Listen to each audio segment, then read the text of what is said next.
Hello दोस्तों, क्या हाल चाल है। सर बढ़िया है। तो लास्ट लेक्चर में हम लोगों ने स्टार्ट किया था Ind AS 40 investment property. Lecture number 2 है आज उसका। तो ये लेक्चर नंबर 2 देखने से पहले आप लेक्चर नंबर 1 ज़रूर देखें, नहीं तो कुछ समझ में नहीं आएगा। ऐसा है क्या सर? ऐसा है। तो आज हम एक इम्पॉर्टेंट कंसेप्ट करने वाले हैं सर। वो क्या है? वो है ये concept number 4, application of appropriate Ind AS। कब? In consolidated financial statements. जब कंपनी के कंसोलिडेटेड फाइनेंशियल स्टेटमेंट्स बनाएंगे तो उस टाइम पे कौन सा इंड AS हम अप्लाई करेंगे। ठीक है सर, ठीक है। तो आ जाएं इधर। इसको समझने के लिए हमें पहले समझना है लीज विद इन ग्रुप क्या होता है। सर क्या होता है बताऊंगा। ये कोई होल्डिंग कंपनी है, ये इसकी कोई सब्सिडरी कंपनी है, ये इसकी कोई दूसरी सब्सिडरी कंपनी है। अगर ये होल्डिंग कंपनी कोई इन्वेस्टमेंट प्रॉपर्टी, सपोज बिल्डिंग, चाहे इसको दे रही है लीज पे, चाहे S1 को या चाहे S2 को दे रही है लीज पे, ठीक है। किस लीज पे? चाहे ऑपरेटिंग लीज हो चाहे फाइनेंस लीज हो, सही है। तो जब तक ये लीज रेंटल एग्रीमेंट ये होल्डिंग कंपनी और सब्सिडरी कंपनीज के बीच में है, इसको हम कहते हैं lease with in group. Lease agreement between holding companies and subsidiary companies, कोई थर्ड पार्टी के साथ नहीं। इसको हम कहते हैं लीज विद इन ग्रुप। सही है सर, सही है। आ जाए आगे। देखिए ये होल्डिंग कंपनी है, ये इसकी कोई सब्सिडायरी कंपनी है,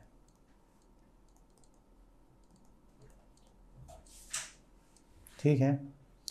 ये दो तरह के फाइनेंशियल स्टेटमेंट्स बनाते हैं। एक, जब ये अपने सेपरेट फाइनेंशियल स्टेटमेंट्स बनाएंगी होल्डिंग कंपनी, जब ये सब्सिडरी कंपनी अपने सेपरेट फाइनेंशियल स्टेटमेंट्स बनाएगी। सेपरेट फाइनेंशियल स्टेटमेंट्स अपने, सेपरेट फाइनेंशियल स्टेटमेंट्स अपने, FS।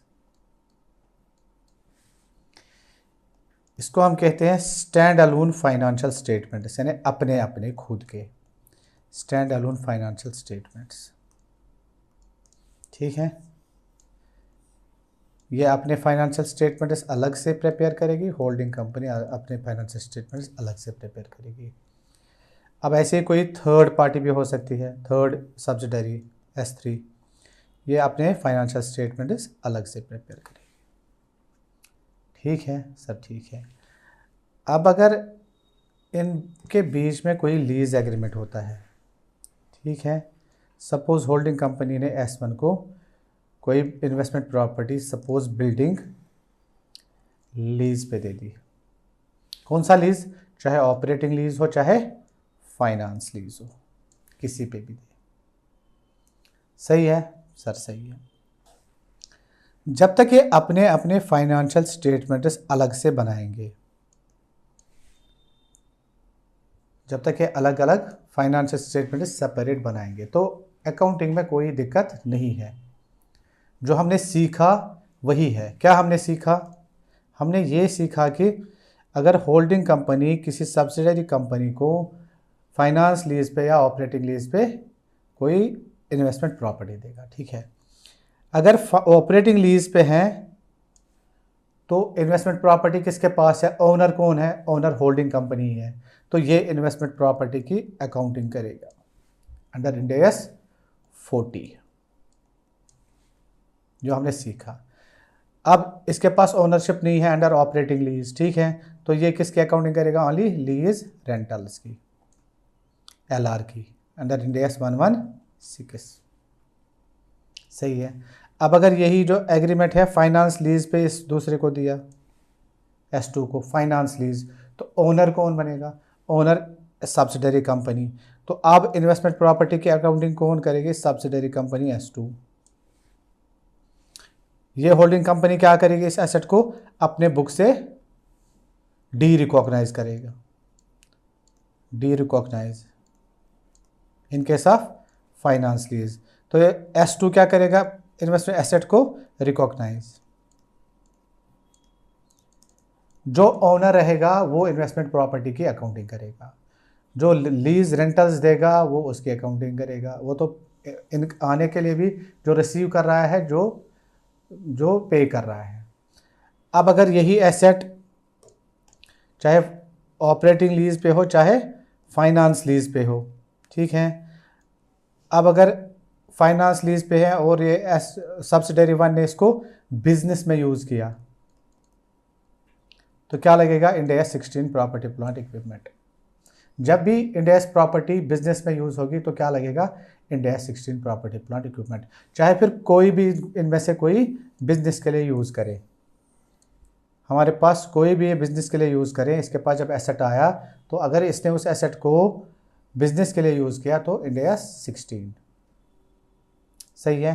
तो इस सारे को हम कहते हैं लीज विद इन ग्रुप। जैसे हमने अकाउंटिंग सीखी वैसे ही है। सही है सर, सही है। जब तक ये अलग अलग फाइनेंशियल स्टेटमेंट्स बना रही हैं। सही है। अब देखिए इधर, अब ये होल्डिंग कंपनी है, ये इसकी सब्सिडरी 1 है, ये इसकी सब्सिडरी 2 है। सही है। जब तक ये सेपरेट फाइनेंशियल स्टेटमेंट्स बनाएंगे, हमने सीखा, कोई दिक्कत नहीं है, जैसे हम करते हैं अकाउंटिंग वैसे ही करेंगे। अब जब ये आएंगे इधर, सारे इनके तीनों के इधर आएंगे फाइनेंशियल स्टेटमेंट्स, अब बनेगा एक ही फाइनेंशियल स्टेटमेंट। कौन सा? Consolidated financial statement. इन तीनों का अब एक ही बनेगा। तो इस कंसोलिडेटेड फाइनेंशियल स्टेटमेंट पे हम अब कौन सा इंड AS अप्लाई करेंगे? तो उस टाइम पे हम क्या देखेंगे? देखिए उस टाइम पे हम क्या देखेंगे, अगर ये जो लीज है चाहे इसके साथ किया, चाहे होल्डिंग ने S2 के साथ किया, चाहे S1 ने S2 के साथ किया लीज एग्रीमेंट, जब तक लीज विद इन ग्रुप है, विद इन ग्रुप है और इन्वेस्टमेंट प्रॉपर्टी भी विद इन ग्रुप है, IP is also with in group, यानी ओनरशिप ग्रुप में ही है, तो इंड AS 40 में हम क्या लगाएंगे? 16 property plant equipment consolidated financial statements के टाइम पे। सही है सर, सही है। क्योंकि देखो, चाहे यूज़ ये करें, चाहे यूज़ ये करें, चाहे यूज़ ये करें, हो तो विद इन ग्रुप ही हो रहा है ना एसेट का use, ownership within group ही है ना। अब जब अगर ये एसेट इसके पास होगा, इसने बिजनेस के लिए यूज़ किया, लेकिन जब ये एसेट इधर आएगा, इधर आएगा, इधर आएगा, अब तो बैलेंस शीट एक ही बनेगा ना, ये एसेट एक ही रहेगा। सही है। तो और एक इम्पॉर्टेंट चीज़ क्या है, जब ये लीज विद इन ग्रुप होगा eight the time of consolidation, इस टाइम पे हम क्या करेंगे? जो भी लीज एग्रीमेंट होता है, जो भी लीज एग्रीमेंट होता है वो कैंसल होता है। वो क्या होता है? कैंसल होता है, एलिमिनेट होता है, एलिमिनेट होता है। जो भी इन होल्डिंग कंपनी और सब्सिडरीज कंपनीज के बीच में लीज एग्रीमेंट होता है वो कैंसल होता है। क्यों कैंसल होता है? देखो, ये दो थे, आगे आगे आगे आगे आगे आगे आगे आगे बढ़ गए एक। अब कोई अपने आप के साथ कैसे कोई लीज एग्रीमेंट कर सकता है? ये मेरा घर है, मैं बोल रहा हूँ इसको मैं रेंट पे दूंगा, खुद ही को रेंट पे दूंगा, खुद ही रेंट भी पे करूंगा, खुद ही इन्वेस्टमेंट प्रॉपर्टी भी मानूंगा, ऐसा थोड़ी चलता है। कंसोलिडेटेड फाइनेंशियल स्टेटमेंट तो ये एक ही बन रहा है। अब कोई अपने आप के साथ कैसे लीज कर सकता है? सही है। तो सबसे पहले क्या होता है, eight the time of preparation of consolidated financial statement, सबसे पहले जो लीज एग्रीमेंट होता है वो कैंसिल होता है। और एक चीज़, जो भी कंसोलिडेटेड फाइनेंशियल स्टेटमेंट्स में उससे पहले जो भी इंटर कंपनी ट्रांजैक्शंस होते हैं, जैसे आपने देखा होगा कि बिल्स रिसीवेबल, बिल्स पेएबल, तो वो एलिमिनेट, वो ट्रांजैक्शंस होते हैं eight the time of consolidated financial statements, जो इंटर कंपनी ट्रांजैक्ट होते हैं between holding company and subsidiary company.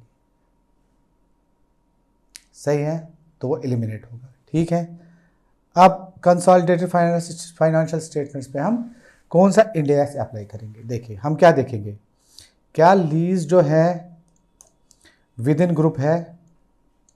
हाँ जी, विद इन ग्रुप है। देखो अब आपको देखना ही नहीं आगे कुछ, विद इन ग्रुप है, एसेट विद इन ग्रुप है, इन्वेस्टमेंट प्रॉपर्टी ग्रुप में ही है, is investment asset property asset within group. क्या अभी हम ही मालिक हैं? हाँ जी, हम ही मालिक हैं। तो at the time of consolidated financial statements आप क्या करेंगे, आप लगाएंगे Ind AS 16 property plant equipment. इतनी सी थी बात। Asset within group, use within group, ownership within group, consolidated financial statements पे Ind AS 16 property plant equipment, business में मानेंगे यूज हो रहा है। सही है सर, सही है। अब देखिए, अब और एक चीज क्या हो सकता है, ये होल्डिंग कंपनी है, ये इसकी सब्सिडरी S1 है, ये सब्सिडरी S2 है। जब तक विद इन ग्रुप है, चाहे S1 के पास है, S2 के पास है, विद इन ग्रुप है, कंसोलिडेटेड फाइनेंशियल स्टेटमेंट्स में इंड एस 16। ठीक है, अब होल्डिंग कंपनी ने S1 को कोई दे दिया एसेट, ऑपरेटिंग लीज या फाइनेंस लीज, बिल्डिंग।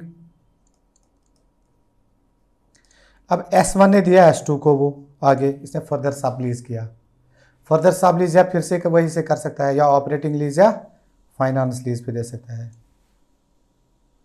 सही है, अगर फाइनेंस लीज पे होगा, अगर होल्डिंग कंपनी S1 को फाइनेंस लीज पे देगा ये, तो ओनरशिप कौन बनेगा? S1। तो सेपरेट फाइनेंशियल अकाउंट स्टेटमेंट्स में जब ये S1 सेपरेट फाइनेंशियल स्टेटमेंट्स बनाएगी, ये इन्वेस्टमेंट प्रॉपर्टी क्या करेगी, अब अकाउंटिंग की ये ओनर बन गई। होल्डिंग कंपनी क्या करेगी इस एसेट को, डी रिकॉग्नाइज, ये रिकॉग्नाइज, लीज रेंटल्स की अकाउंटिंग 116। अब अगर ये S1 ने इस इन्वेस्टमेंट प्रॉपर्टी को बिजनेस में यूज किया, क्या लगेगा, 16 प्रॉपर्टी प्लांट इक्विपमेंट। अब अगर इसने फर्दर सबलीज किया, फर्दर सबलीज किया S2 को, फिर से वही देखना है ऑपरेटिंग लीज है या फाइनेंस लीज है।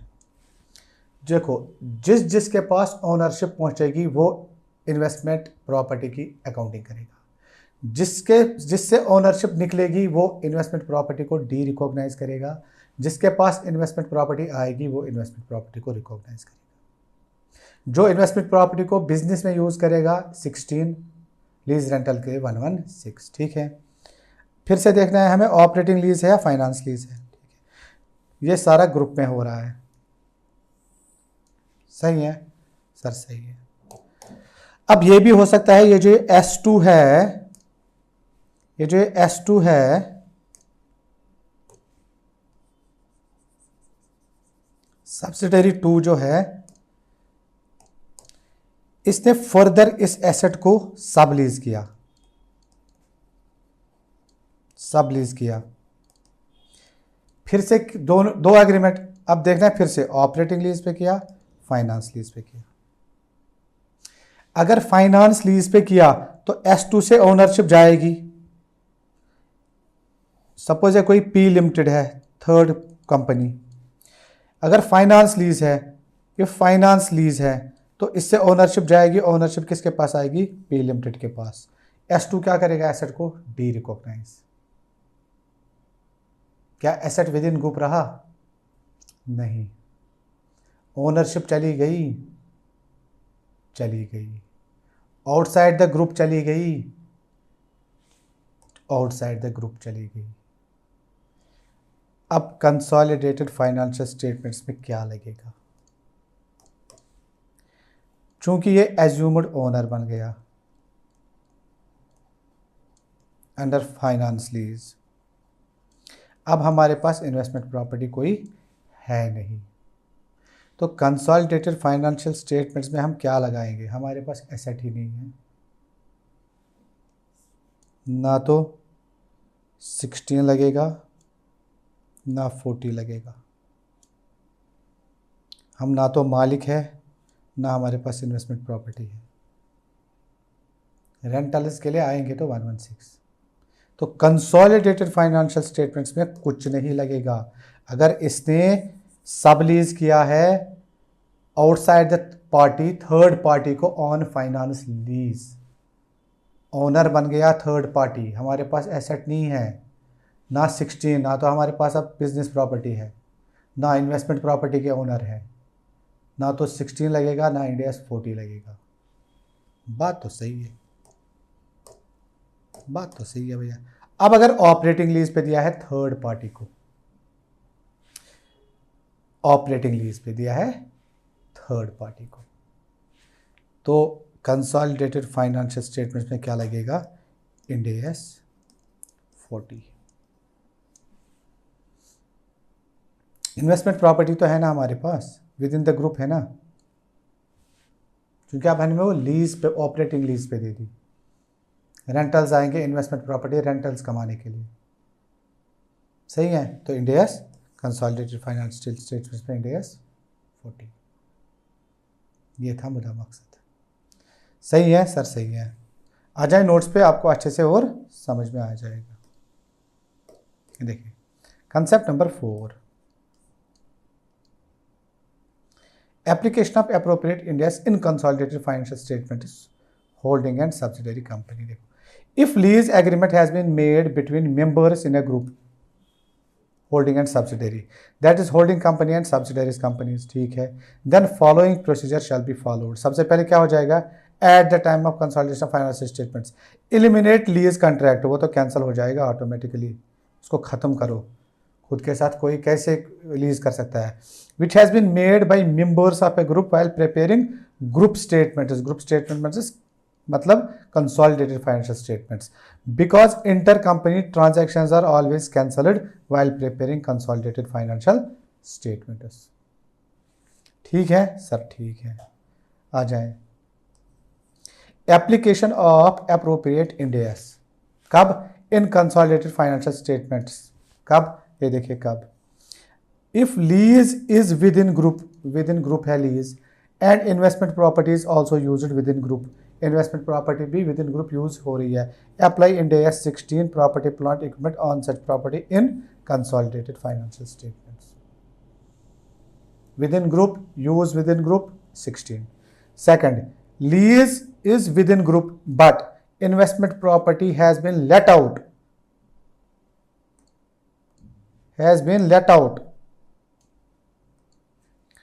to third party outside the group। Lease with in group है लेकिन इन्वेस्टमेंट प्रॉपर्टी लेट आउट हमने किसी थर्ड पार्टी को की है। अब क्या देखना है हमें?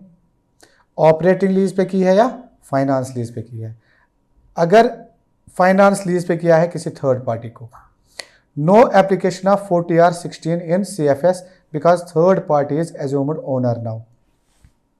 हमारे पास एसेट ही नहीं है फाइनेंस लीज अगर दिया है। अब अगर ऑपरेटिंग लीज दिया है तो अप्लाई इंड AS 40 इन कंसोलिडेटेड फाइनेंशियल स्टेटमेंट्स। जब थर्ड पार्टी को देंगे तो हमें दो चीजें देखनी है, operating lease, finance lease. Finance lease तो CFS में कुछ भी नहीं लगेगा, ऑपरेटिंग लीज तो कंसोलिडेटेड फाइनेंशियल स्टेटमेंट्स में 40 लगेगा। ठीक है सर, ठीक है। चलिए आगे, ये था हमारा कंसेप्ट।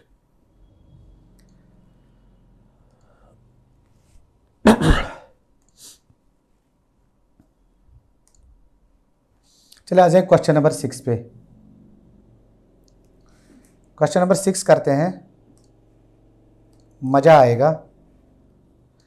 S1 लिमिटेड है, let us out property to S2 limited. Under operating lease मालिक कौन ही बना रहेगा? S1 ही।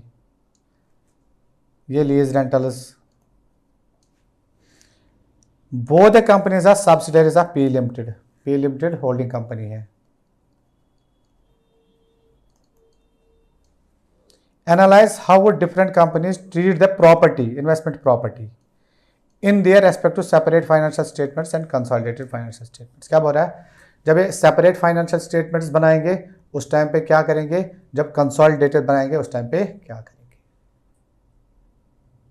सही है। देखो, जब ये इसके साथ S2 के को दिया तो इन्वेस्टमेंट प्रॉपर्टी अभी इसी के पास है, S1 करेगा इन्वेस्टमेंट प्रॉपर्टी की अकाउंटिंग, ये लीज रेंटल्स की अकाउंटिंग करेगा।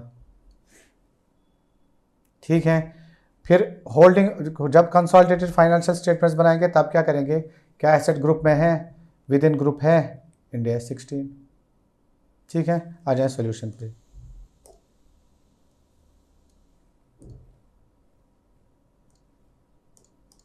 In the given question, the following statements may be considered for application of different standards on SFS and CFS। क्या है separate financial statements?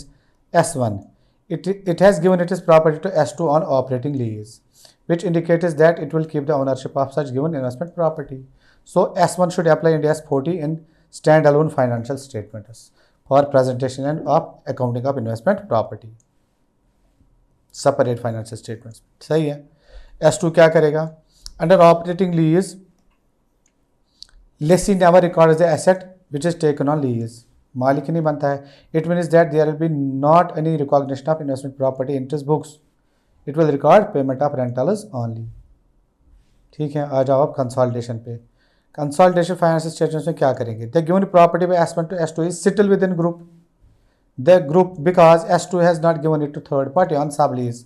So we should apply Ind AS 16 property plant equipment on use of such property within the group। अब मत है tough. No sir मजा आ रहा है, sir मजा आ रहा है। चलो क्वेश्चन नंबर 7, ये भी आप खुद करेंगे, ये भी आप खुद करेंगे, लिख के ले लो, लिख के ले लो, लिख के ले लो, ये भी आप खुद करेंगे। क्वेश्चन नंबर 7 लिख के ले लो भैया बहना। ये देखो, S1 limited lets out property to S2 limited. लो, S1 ने S2 को फिर अंडर फाइनेंस लीज। देखो, अंडर फाइनेंस लीज तो ओनरशिप गई, ओनर कौन बना? S1। इन्वेस्टमेंट प्रॉपर्टी की अकाउंटिंग को करेगा आप S2। ये क्या करेगा? एसेट को डी रिकॉग्नाइज। ये क्या करेगा? Recognise under finance lease. Both companies are subsidiaries of P limited. ठीक है, अब S2 ने क्या किया? S2 limited sublet out a portion of the property to K limited. Suppose ये 2 फ्लोर वाली बिल्डिंग थी, इस S2 ने क्या किया? एक पोर्शन इसने प्रॉपर्टी दे दी किसको? K लिमिटेड को, किसी थर्ड पार्टी को। एक फ्लोर इसने किसी थर्ड पार्टी को दिया, थर्ड पार्टी को दिया। तो एक फ्लोर को क्या कर रही है? बिजनेस यूज, उस पर लगेगा 16 इस फ्लोर पे।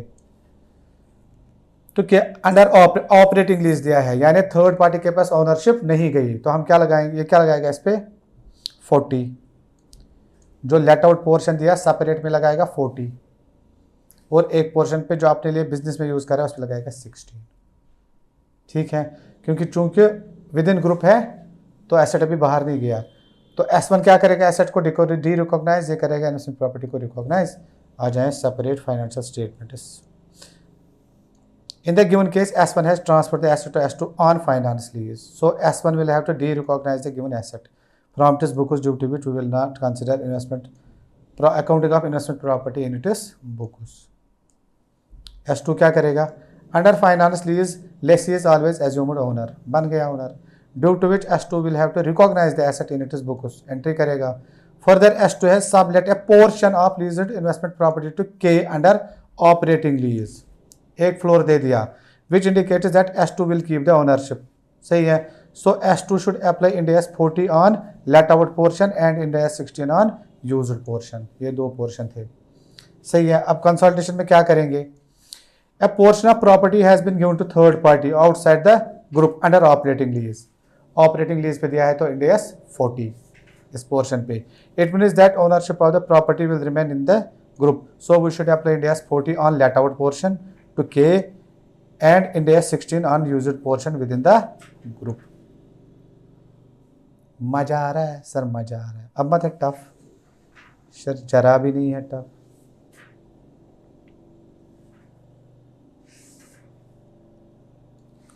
सही है सर, सही है।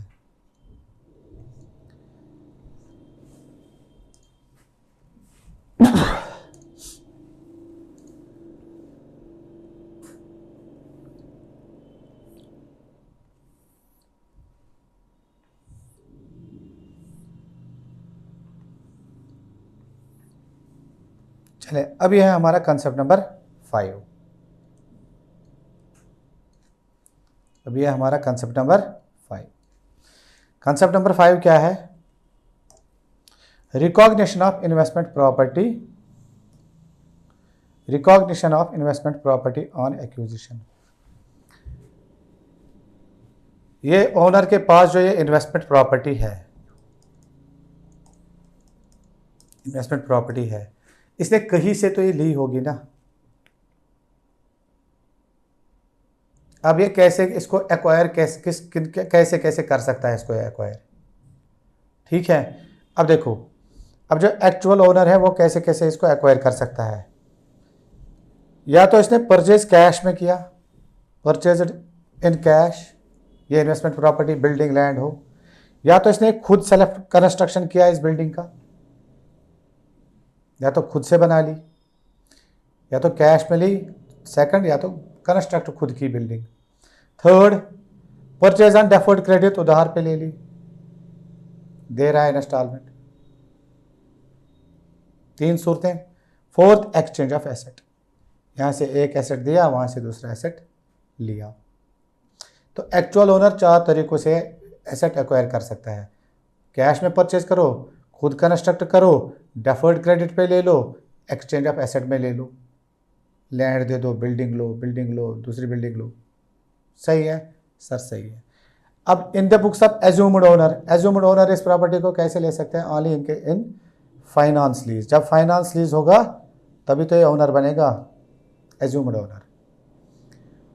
तो एज्यूम्ड ओनर इस इन्वेस्टमेंट प्रॉपर्टी को कैसे एक्वायर कर सकते हैं? फाइनेंस लीज के थ्रू। सही है। अब हमें देखना है, अगर ये इन्वेस्टमेंट प्रॉपर्टी कैश में परचेज की है, अगर ये अब हमें एक एक की कैलकुलेशन देखनी है। अगर कैश में परचेज की है तो उसमें कौन कौन सा कॉस्ट आएगा, अगर डेफर्ड क्रेडिट में तो क्या क्या आएगा, अगर एक्सचेंज ऑफ एसेट तो क्या हो जाएगा, अगर खुद सेल्फ कंस्ट्रक्ट की तो उसका कॉस्ट क्या बनेगा। अब हमें फर्स्ट क्या पढ़ना है? Investment property purchased by cash. भैया हमने कैश में ले ली, अच्छा ठीक है, कॉस्ट कैलकुलेट करो, कॉस्ट कितने की पड़ गई आपको ये बिल्डिंग। ठीक है, statement showing calculation of cost of investment property, purchase price जितने की आपने ली।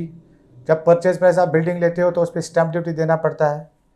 Eight transfer cost stamp duty, ये भी इसी का कॉस्ट बनेगा, इसके बगैर ट्रांसफ़र होगी नहीं। अगर कोई इस पर टैक्स आपने पे किया, property tax, any tax non refundable जो है वो भी इसका ऐड हो जाएगा कॉस्ट में, non refundable.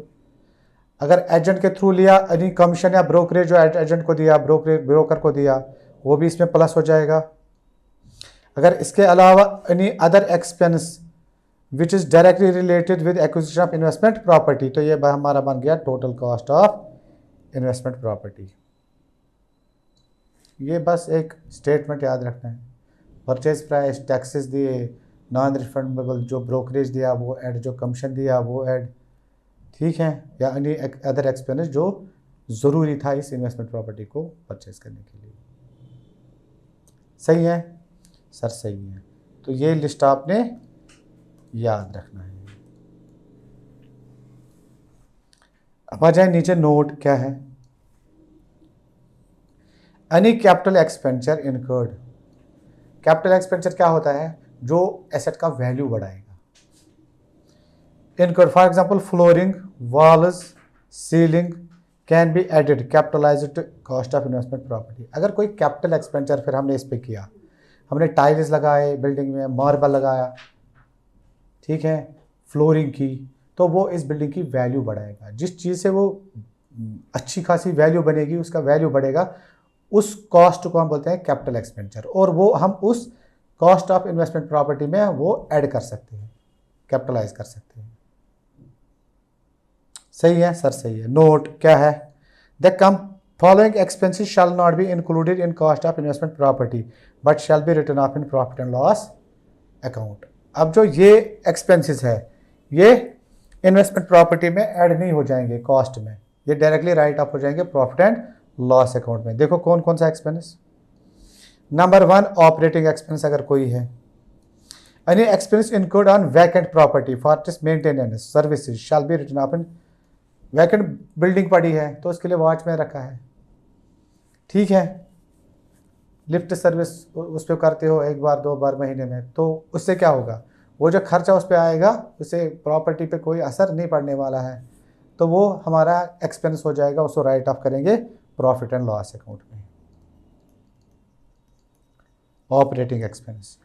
Inauguration expense, inauguration expense से क्या होगा, आपने नरेंद्र मोदी को बुलाया आपने इनॉग्रेशन के लिए, रिबन काटने के लिए, रिबन काटा, तो उससे क्या होगा, any expense incurred on inauguration of any project shall be written off in profit and loss account. उसको कुछ देना पड़ा तो कॉस्ट ऑफ इन्वेस्टमेंट प्रॉपर्टी में थोड़ी आएगा, उसको राइट ऑफ करो प्रॉफिट एंड लॉस अकाउंट में, राइट ऑफ डेबिट करो प्रॉफिट एंड लॉस अकाउंट में, ठीक है। मार्केटिंग या प्रमोशनल एक्सपेंसेस, अब आपने एडवर्टाइजमेंट की, rent, flat on rent, building on rent, any expense incurred for advertise for letting out of investment profit be written off in profit and loss account, वो भी कहाँ जाएगा, राइट ऑफ में। Any refundable tax or duty, अब जो refund आपको tax हो जाएगा जो आपने पे किया होगा, शैल not be included in cost of investment property. सही है सर, सही है। समझ आ रहा है, जब मजा आ रहा है। चलो आ जाओ क्वेश्चन नंबर 8 पे करते हैं।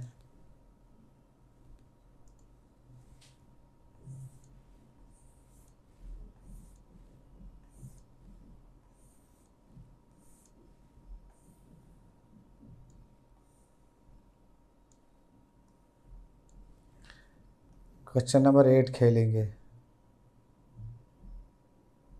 सही है, ध्यान।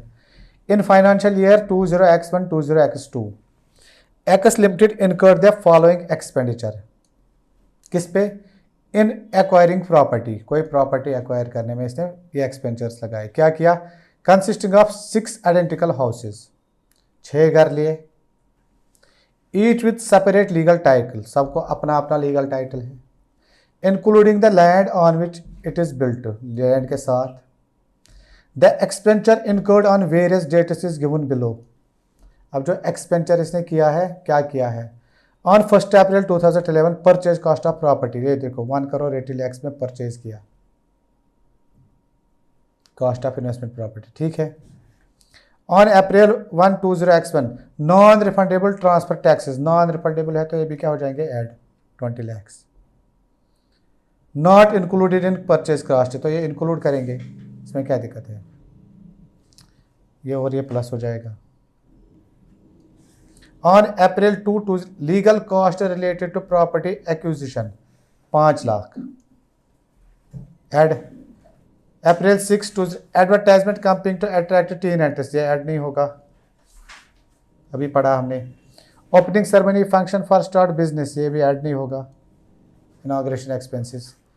Through out 20x1 20x incurred 1 lakh towards day to day repair maintenance and other administration, ये भी ऐड नहीं होगा, day to day repair maintenance. X limited uses 1 of the 6 house for office, ये ऑफिस के लिए यूज़ किया, एक अगर ऑफिस के लिए यूज़ किया तो किस में जाएगा, 16 में। And accommodation of it is few staff, ठीक है। The other 5 houses are rented to various independent third parties, बाकी थर्ड पार्टीज को लेट आउट किए।